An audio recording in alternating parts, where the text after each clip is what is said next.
Pemimpin Chechnya Ramzan Kadyrov terjun langsung ke medan pertempuran, beri semangat pasukan Chechnya.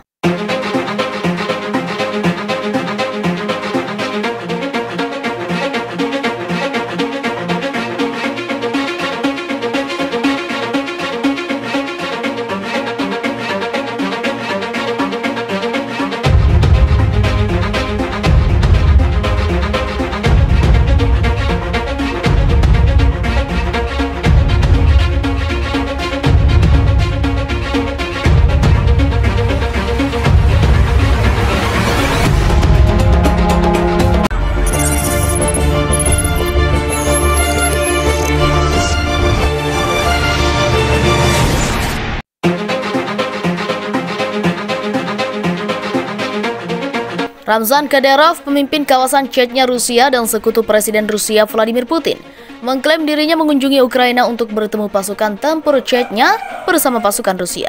Kanal televisi Chechen di Grozny memposting sebuah video di kanal media sosial Telegram pada Minggu 13 Maret 2022.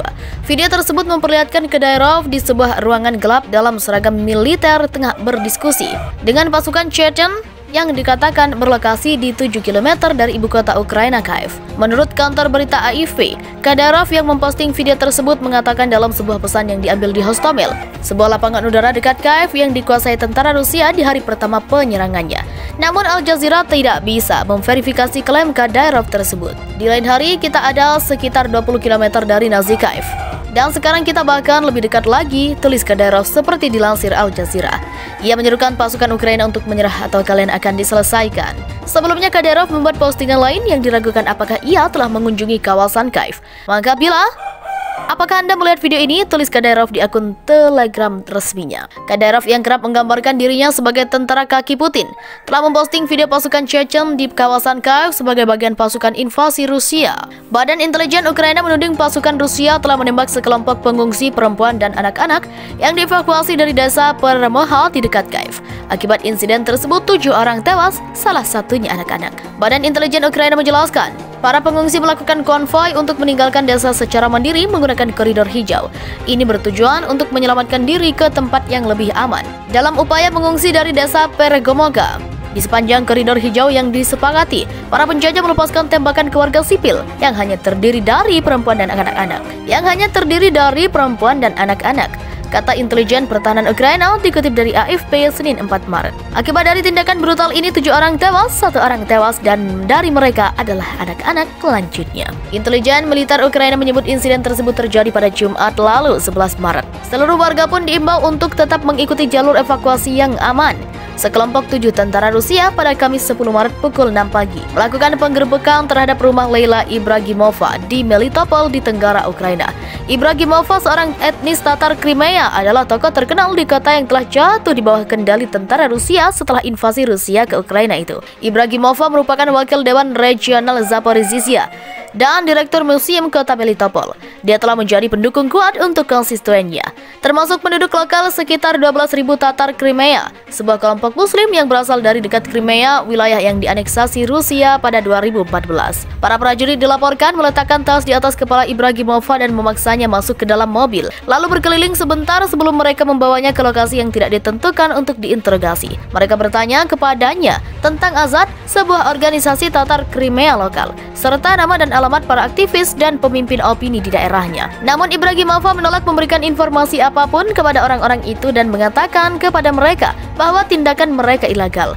Ini masih Ukraina, katanya, dan hukum Rusia tidak berlaku.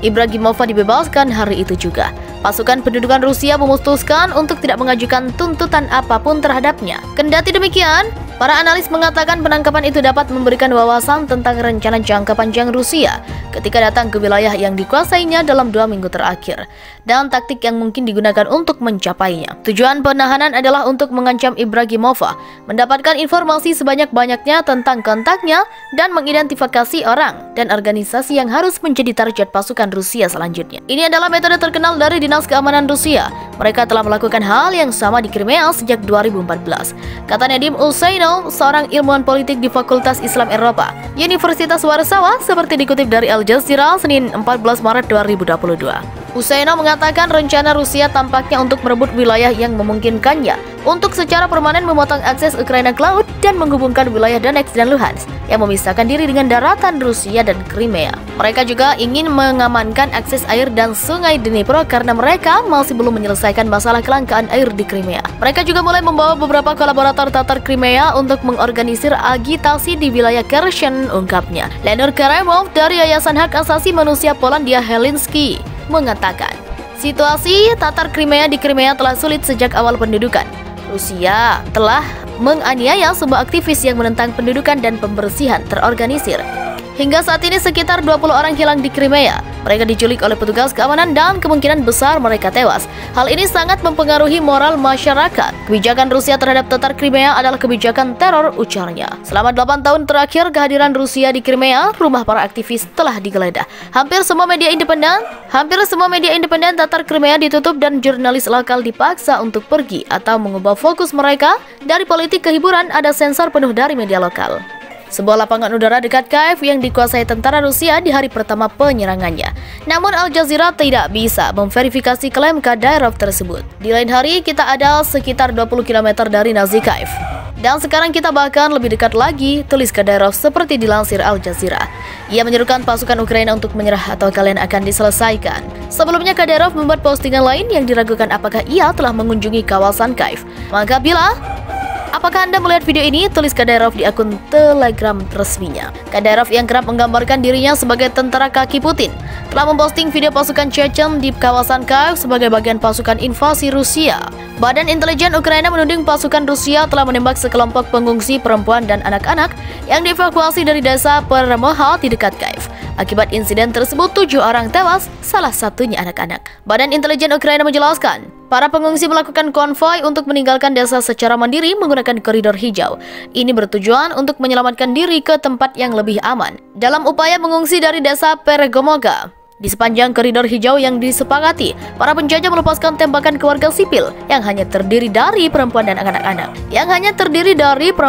anak-anak. Kata intelijen pertahanan Ukraina dikutip dari AFP Senin 4 Maret. Akibat dari tindakan brutal ini, 7 orang tewas, 1 orang tewas, dan dari mereka adalah anak-anak selanjutnya. Intelijen militer Ukraina menyebut insiden tersebut terjadi pada Jumat lalu 11 Maret. Seluruh warga pun diimbau untuk tetap mengikuti jalur evakuasi yang aman. Sekelompok 7 tentara Rusia pada Kamis 10 Maret pukul 6 pagi melakukan penggerbekan terhadap rumah Leila Ibragimova di Melitopol di Tenggara Ukraina. Ibragimova, seorang etnis Tatar Crimea, adalah tokoh terkenal di kota yang telah jatuh di bawah kendali tentara Rusia setelah invasi Rusia ke Ukraina itu. Ibragimova merupakan wakil Dewan Regional Zaporizhzhia dan Direktur Museum Kota Melitopol. Dia telah menjadi pendukung kuat untuk konstituennya, termasuk penduduk lokal sekitar 12.000 Tatar Crimea, sebuah kelompok muslim yang berasal dari dekat Crimea, wilayah yang dianeksasi Rusia pada 2014. Para prajurit dilaporkan meletakkan tas di atas kepala Ibragimova dan memaksanya masuk ke dalam mobil.